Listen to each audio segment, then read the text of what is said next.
တငယ်ချင်းတို့ရေအရေးကြီးတဲ့ကိစ္စတစ်ခုရှိတယ်ပစွန်စိတ်မကပစွန်စိတ်ဖို့ကိုအတိုက်ထဲကနေမောင်းထုတ်လိုက်တယ်ဗျအဲ့ဒါနဲ့ပစွန်စိတ်ဖို့ကဘေးနားမှာကျင်းတစ်ခုကိုယ်တိုင်တူးပြီးအဲ့ဒီကျင်းထဲမှာပဲနေနေရတယ်ဒါကြောင့်ဒီလင်မယားနှစ်ကောင်ကြားကတင်းမာမှုကိုရှော့ချပေးဖို့အတွက်သူတို့နှစ်ကောင်စလုံးရဲ့ပုံရံသူဖြစ်တဲ့ကနန်းတစ်ကောင်ကိုထည့်ပေးလိုက်တယ်ထင်တဲ့အတိုင်းပဲ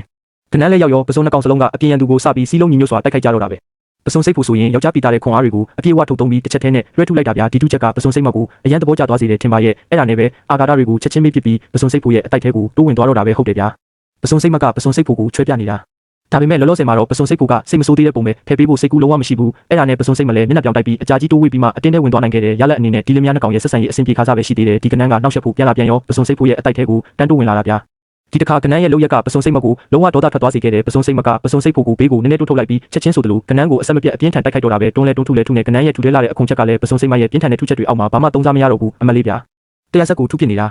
ကနန်းရဲ့ကြားဝင်မှုကြောင့်ပစွန်စိတ်မောင်နှံလည်းနောက်ဆုံးတော့ပြန်ဆင်ပြေသွားကြပါပြီပို့ပြီးအံ့ဩဖို့ကောင်းတာကပစွန်စိတ်မကအိမ်ကိုပြန်ပြီးပြင်ဆင်မုန်းမှန်နေပြန်ပြီးကြည့်ရတာသူကစိတ်ရောကိုပါ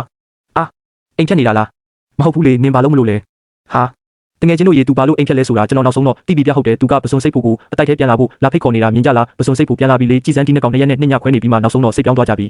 ပစွန်စိတ်မခုနကအိမ်ဖြတ်တာကအတိုက်ကသေးလုံးလို့နှစ်ကောင်ဆက်မှာမဟုတ်ဘူးလို့ထင်လို့ထင်ပါရဲ့ဆိုလိုတာကပစွန်စိတ်မကဒီတစ်ခါတော့ပစွန်စိတ်ဖို့ကိုရာနှုန်းပြည့်လက်ခံလိုက်ပြီးပေါ်မဟုတ်ရင်သူကိုယ်တိုင်အိမ်ကိုချက်ပေးမှာမဟုတ်ဘူးကျွန်တော်ထင်တာတော့ပစွန်စိတ်ဖို့ရဲ့တတိရှိမှုကပစွန်စိတ်မကိုစိတ်လှုပ်ရှားသွားစေတာထင်တယ်